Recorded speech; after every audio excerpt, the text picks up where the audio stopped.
RTO कार्यालयातून एजंट्सना हद्दपार करण्याचा विडा नवनियुक्त परिवहन आयुक्त महेश झगडे यांनी उचललाय। एजंट्सचा सुळसुळाट पाहायला मिळतोय। झी 24 तासनं खास स्टिंग ऑपरेशन करून आरटीओ मध्ये दलालांची कशी चलती असते याचा रियालिटी चेक केला।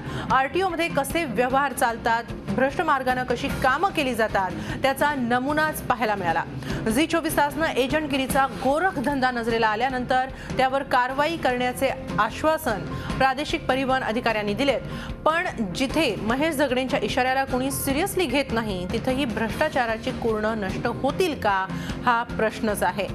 आरटीओ मध्ये कसा अजूनही दलालांचा सुळसुळाट पाहायला मिळतो याचं हे स्टिंग ऑपरेशन आम्ही आपल्याला दाखवत आहोत।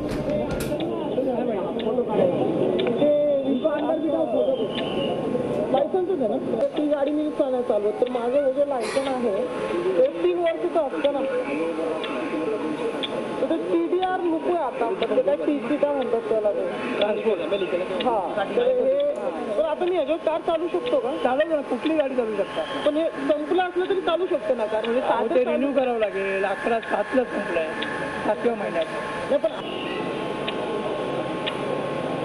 600 रुपये करते म्हणजे नुसतं पाहूया, नुसतं रिन्यू करून मिळणार 100 रुपये लेके आणा।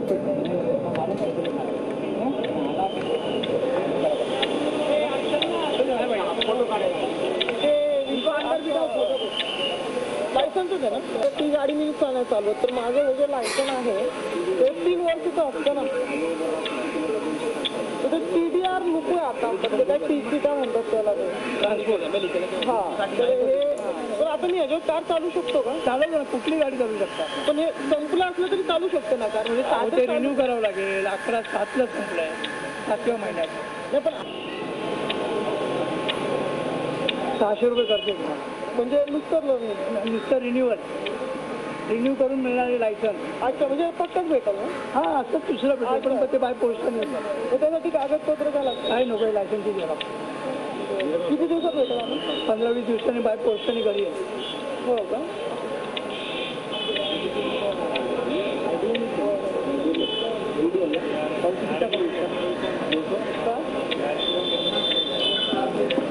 हां, कलेक्ट केलं तर चालू आहे का? घरी कोण असतं नसतं? अहो साहेब, घरी ते पाईप पोषण नाही असं ते परत RTO मध्ये जमा होतं, आणि तिथून जमा नंतर GPO मध्ये जातं। त्याला काय करू शकतो आपण? पण मला तुम्ही फोन करा ना, झाले म्हणून। नाही असं तर नाही ना।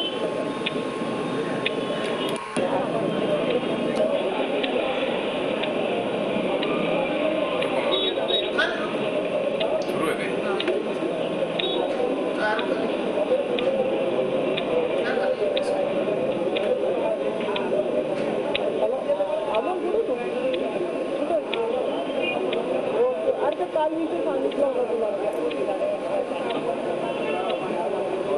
बरोबर ना, 2:30 पर्यंत करूया ना, 2:15 पर्यंत वगैरे।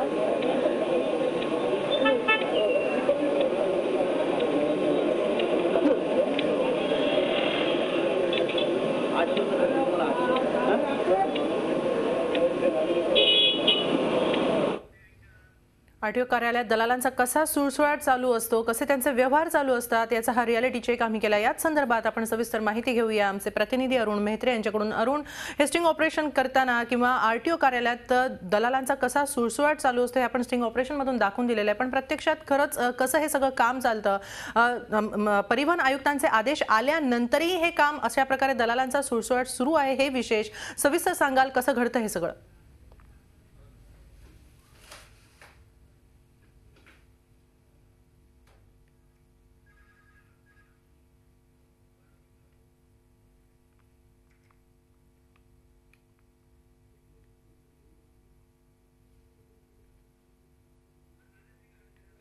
ज्याला लायसन काढायचं किंवा कुठलंही काम करायचं तो करू शकतो, मात्र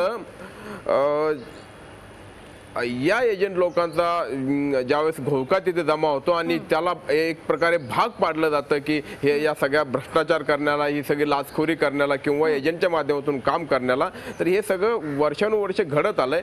आज महत्त्वाचं हेच आहे की काल ज्यावेळी म्हणजे नवीन जे परिवहन आयुक्त आहेत महेश झगडे, त्यांनी सांगितलं की RTO परिसर जो आहे तो एजंट मुक्त करणार आणि जर त्या ठिकाणी एजंट आढळून आले तर त्या ठिकाणच्या स्थानिक अधिकाऱ्यांवरती कारवाई करणार. आणि म्हणून त्या उत्सुकतेपोटी आम्ही आज RTO कार्यालयामध्ये गेलो की खरोखर महेश झगडे यांचं जे वक्तव्य कालचं आहे किंवा जो इशारा आहे त्याची खरोखर पूर्तता खाली होते का, त्याची अंमलबजावणी होते का. तर मात्र त्या ठिकाणी जे बघितलं ते दृश्य खरोखरच धक्कादायक होतं, आश्चर्य वाटणारं होतं. अगदी दारापासूनच त्या ठिकाणी एजंट लोकांची लाईन लागलेली होती. प्रत्येक जण येऊन विचारत होता की तुम्हाला काय पाहिजे. बहुधा म्हणजे माझ्यासोबत माझे काही सहकारी दोघे तिघे होते, त्यांना तर जवळ जाऊन ते विचारत होते तुझं काय काम आहे, लायसन काढून द्यायचं आहे का, काय लायसन रिन्यू करून द्यायचंय का. आणि आपण त्यातलाच एक संवाद ऐकला. आणि अशी कितीतरी घोळके म्हणजे कुठे पार्किंगच्या आडोशाला, कुठे अगदी खुलेआमपणे, अगदी RTO कार्यालयाच्या बाहेर एक झाड आहे, त्या झाडाच्या ओट्यावरती छानपैकी 3-4 जणांचा ग्रुप एजंट लोकांचा बसून एक